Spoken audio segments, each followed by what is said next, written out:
The other point what you're looking at is when money comes out of equity markets, which it will, okay, it's going to go somewhere. And typically, one of the best places for money to go is commodities. And then, of course, we get into the gold and silver part of the commodities, which are hard asset commodities. Those are like going a home. Those are some security for those who are concerned. And at some point, Elijah, we may have to use gold and silver as a currency again. This is Kaiser Johnson with Liberty and Finance, and this is the Miles Franklin Weekly Special for December 27th, 2022 through January 3rd, 2023 while supplies last. This week we feature 2022 Silver Kangaroos at just $4.25 over spot. Made by the famed Perth Mint, these 2022 Silver Kangaroos are, along with silver maples, one of the only silver sovereign coins in the world minted at 4/9 fine purity. On one side, they bear the portrait of Queen Elizabeth II, while on the other, they feature the eponymous kangaroo. They come $25 to a tube and just $250 to a box, and at only $4.25 over spot, they're the most affordable box around. And finally, they are IRA eligible. And if you'd like to learn more about a precious metals IRA, call us, and we'll be happy to help you in that process. Our number for all orders is 1-888-81-LIBERTY. That's 1-888-815-4237. We're available after hours and on weekends, and we look forward to speaking with you.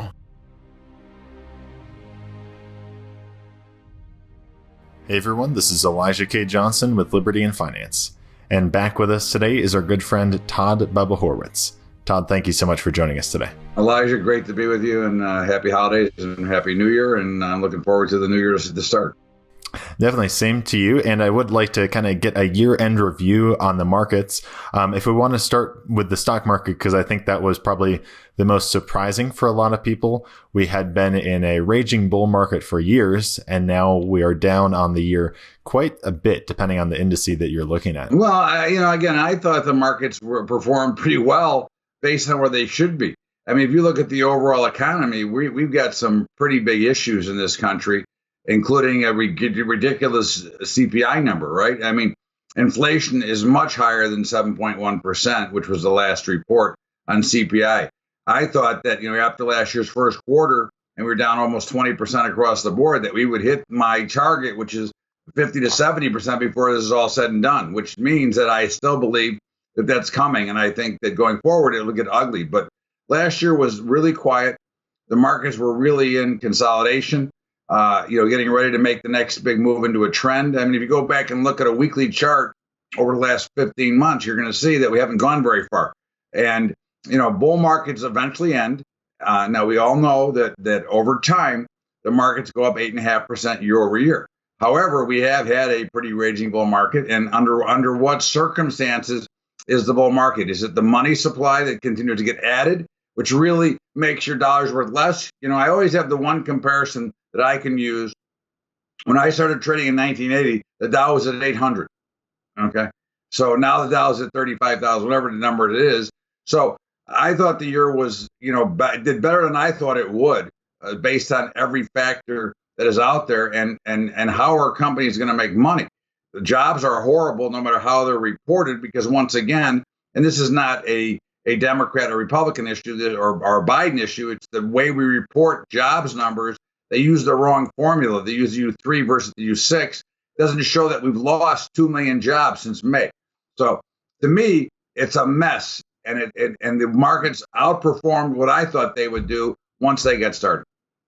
Now, is that just because of the government fudging the numbers to make things look good? What are the reasons that the markets did better than expected? Well, I think it's artificial numbers. I think it's the addition of the money supply, but I think it's really more the hidden tax, right? I mean, we went to war, in 1776, taxation without representation. And I think that the markets were able to continue to go a little bit higher or stay steady because of the overwhelming money supply and the cheap money. Now, money's not so cheap anymore. Let's see what happens going into the new year. And what are you expecting for the markets this year? Because I know we've had you on quite a bit before, and you had been predicting that this bear market will lead to a horrific crash, that the stock market will be down at least about 60%, I believe you said. So is that your anticipation for next year? I think before it's all done, Elijah, I think that we'll get down to that 60%, 60 to 70%. We'll add in what we did this year, let's say 20. And I think there's a lot more to go. I mean, I would look for the S&P. If you want a number, 1562 is the number I'm looking at. And the S&P at the moment is somewhere around, 3,800. Okay, so that's what I'm looking for. That takes us back into Dow, 15, 16,000.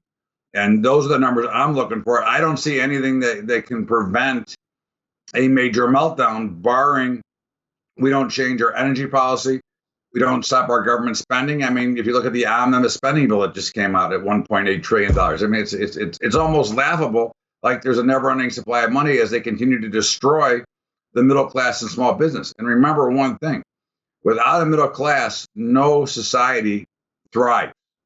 Okay, the poor keep mooching off the government, and the rich just get richer, and the middle class just get destroyed. When it comes to this crash, I mean, a lot of people are invested, if they go by, traditional financial planning, right, of 60% stocks, 40% bonds. How are they going to be impacted financially in this crash? Well, I think that'll depend on the individual. This is always a very tricky topic to talk about.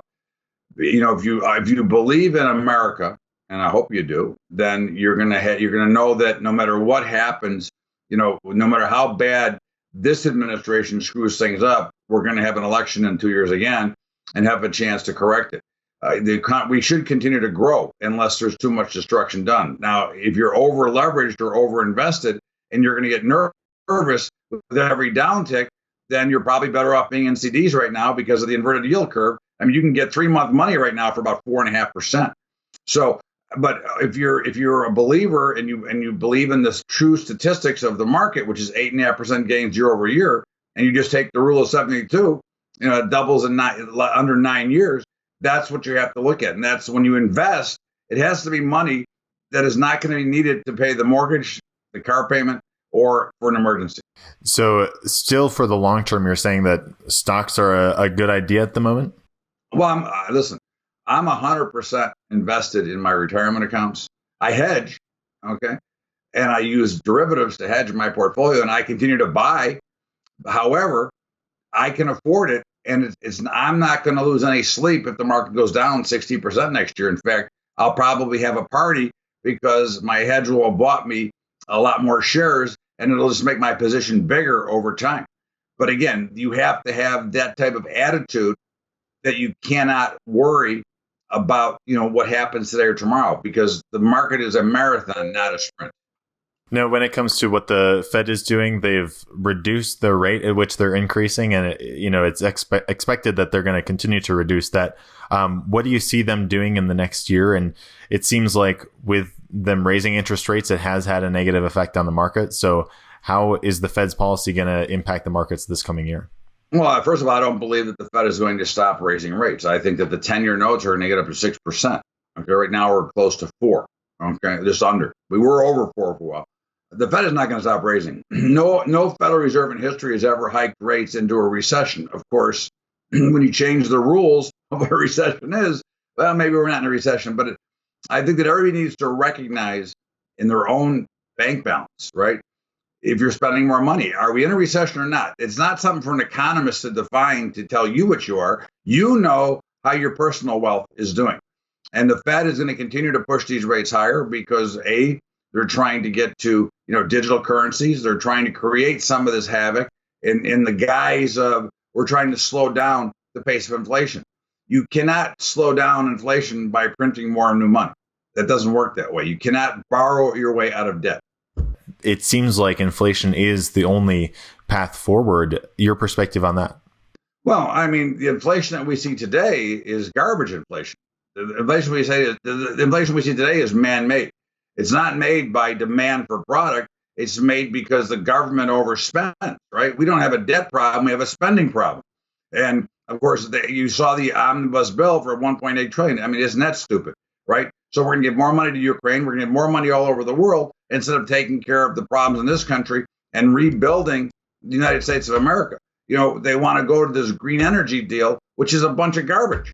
Okay, look, if you're a believer in climate change, okay, I'm not. But if you are, give me a plan and tell me how you're going to get there instead of just taking my money with no way of getting there. This goes back to my first election that I ever voted in, and every president since has promised to fix the infrastructure.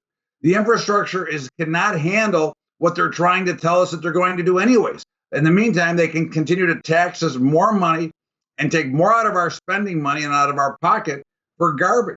And this is the real problem. And if you want a better example, you buy an electric car in California, they only want you to charge it at night because the power grid can't handle it. And if you saw last week, the football game in Tennessee, their power grid they couldn't start the game on time because the power grid couldn't handle what was going on with the cold weather. So you cannot continue to spend. And that's why what we're really seeing here, I think, is a mirage. And that mirage, we know when it happens, mirages when they end. And they don't end. They've never ended well in my lifetime. When it comes to kind of being defensive, when it comes to inflation, you've said that 2023 is going to be just booming for commodities and precious metals. So can you expand on kind of why your reasoning behind that and why you see it 2023 as so positive for the commodity sectors? Well, I think that through 2022, we ignored and avoided many of the problems that were here. Okay, we have a food shortage. Believe it or not, there's a food shortage. The Russia-Ukraine belt of grains is a big area. It's 30% of the world's production. Two of the major producers around the globe, Argentina, Brazil, and Australia, had very bad crops year because they're on the opposite calendar as we are. We're going into winter, they're going into summer. Weather's been a problem, so we have a shortage of food. You're already seeing in the grocery stores $5 and $6 for a loaf of bread. Okay, so what's going to happen, I think these are going to come to fruition, that these shortages are going to play because demand will outweigh supply, which will, of course, drive up prices. The other point, what you're looking at, is when money comes out of equity markets, which it will, okay, it's going to go somewhere. And typically, one of the best places for money to go is commodities. And then, of course, we get into the gold and silver part of the commodities, which are hard asset commodities. Those are like going a home. Those are some security for those who are concerned. And at some point, Elijah, we may have to use gold and silver as a currency again. The paper currency is worthless. The fraudulent fiat currency system is garbage. They all want to get to a worldwide digital coin because that will allow the central banks around the globe to continue to steal the money. Okay, so this is the problem that you're looking at that we have not addressed, nor does anybody want to address it, because obviously people would get very crazy if they knew what was going on. You mentioned that it seems like we have to return to a gold-backed currency or some sort of precious metal backing to the currency, or we have to use that as money. And that's what's happened throughout history. Whenever currencies die, people, ask for precious metals to be used as money again. There is speculation about the BRICS nations doing this. Do you have any, what's your take on any movements you're seeing towards using precious metals as money? No, I don't think you're going to ever see a backed security from currency, right? I don't think the US dollar is ever going to be backed by gold or silver. I don't think any of them are ever going to be backed. I think that the central banking system and the Federal Reserve are so fraudulent that they don't want backing because it takes away their ability to steal the old man's bundle, right? But I believe that you could get to a point. Now, again, I don't want anybody to get crazy and nervous like the world's coming around tomorrow, but I do believe that everybody should have some ownership in gold and silver, but there may be a time that the dollar that you have in your pocket is worthless, that nobody wants to take it anymore, and they're going to force you to pay gold or silver.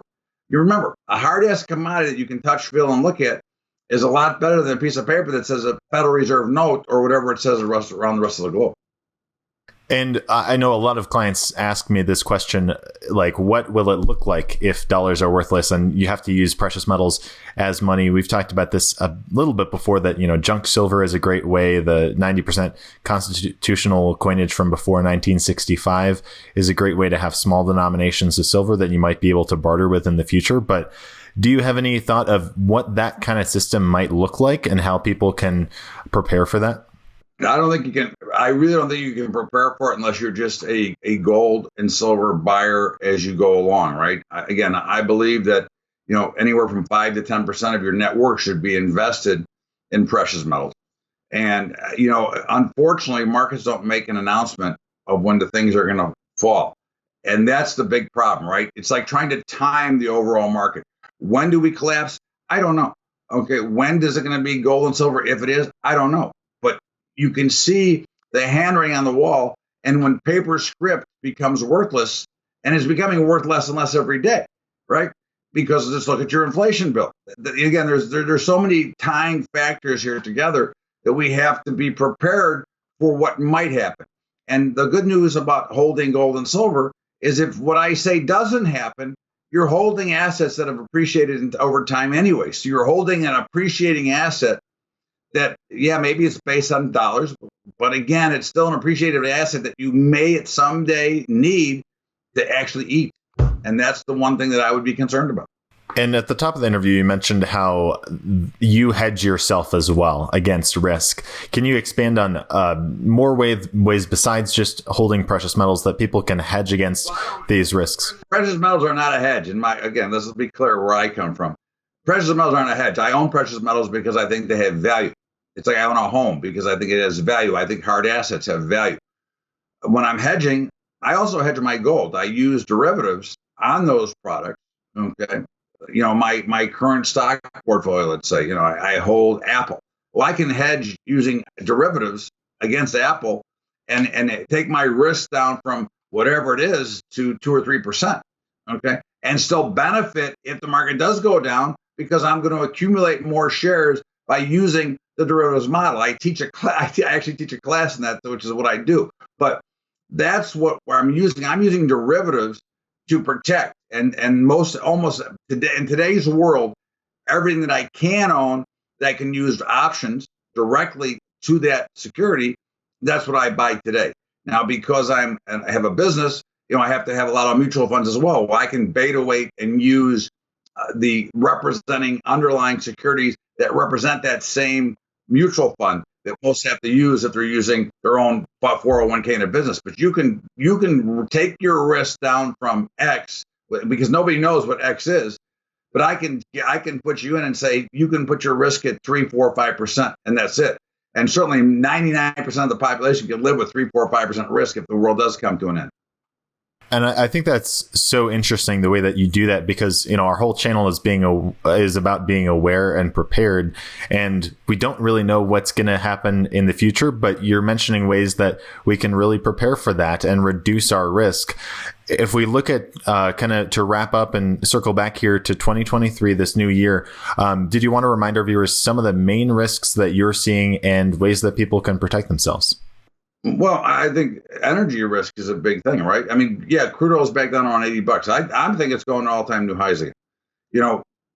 Biden has done a horrible job with our energy policy. Of course, listen, when you're getting paid off from Saudi and you're getting deals with Venezuela, the biggest criminals in the world, how much really do we think we affected the carbon footprint, by refining dirty, sticky oil from Venezuela? But in the meantime, so we have a high oil prices. You're going to have high commodity prices. You're going to have high food prices. You're going to have less jobs. We keep eliminating jobs. Nobody's talking about even the drug shortage that's in this country right now. We don't have enough drugs for the people that need them. There's a lot of shortages across the board. So this is going to I think it looks very ugly. And I think it gets to a point where, there's not enough jobs, they're not making enough money, and who's going to support everything? And that's going to be the big problem. And that's kind of like the Great Reset. I mean, you could almost think that the current administration is planning that Great Reset and trying to destroy the middle class, just looking at small business. I mean, who can afford to be in small business today? So I think that's what you want to look into. And so your selection of companies are who should I be investing in that's going to survive throughout all this turmoil that's going to come in. I mean, listen, if we go totally into communism or socialism, it doesn't really matter. It's over. Okay. But hopefully we'll realize that we're getting led down the wrong path here. Okay. And that when you destroy capitalism, you destroy competition, you destroy the benefit for the average American in this case, because without competition, the vendors are free to charge what they want. And that's where we're headed. And I'm hoping we can head this off before it gets too late. Todd, we really appreciate your time today. Before we let you go, where can our viewers find you online? And did you have any last thoughts? Last thoughts, just be careful. Okay, it's a rough market. It just keep your emotions out. Invest dollars that you can afford to invest. Trade with dollars you can afford to trade, because every day is not Christmas. There's going to be losers in there. Okay, they can find me at bubbatrading.com, or anybody who has any questions directly, as I've answered in the past, they can email me directly at bubbatrading.com. And again, I'm around, and certainly my goal is to help teach people. I mean, I'm old. I've been around a long time, and I just now want to share some of my knowledge and help people do a better job investing with their own money. Fantastic. Todd, Bubba Horwitz, once again, thank you so much for your time. God bless and Happy New Year. Happy New Year, Elijah. Thank you so much for having me. Miles Franklin Precious Metals is one of America's oldest and most trusted bullion dealers. Miles Franklin is A+ rated and accredited by the Better Business Bureau, licensed and bonded, and has 0 complaints ever registered. Here at Liberty and Finance, we are licensed brokers with Miles Franklin. To order, simply call us, discuss your needs, and we will let you know our live inventory, prices, and availability, and lock in your order over the phone. Once your order is locked, the price is held for you regardless of market fluctuations, and the metals are reserved for you awaiting your settled payment. Within 1 business day of ordering, you will receive an email invoice detailing the order and payment instructions. Miles Franklin accepts payments by bank wire, ACH or electronic check, money order, check mailed priority mail, and cryptocurrency. The fastest forms of payment are bank wire and cryptocurrency. Upon settled payment, metals will ship out within 3 to 5 business days. You will receive tracking information via email. Domestic shipping charges are $15 for any order under 500 ounces of silver or 10 ounces of gold. For orders larger than that, domestic shipping is free. The package will be double boxed, fully insured, and labeled discreetly, with no indication of the contents inside. For your privacy, the name Miles Franklin will not even be on the package. To talk to myself, Elijah, my brother Kaiser, or my father Dunnigan, call 1-888-81-LIBERTY. That's 1-888-815-4237.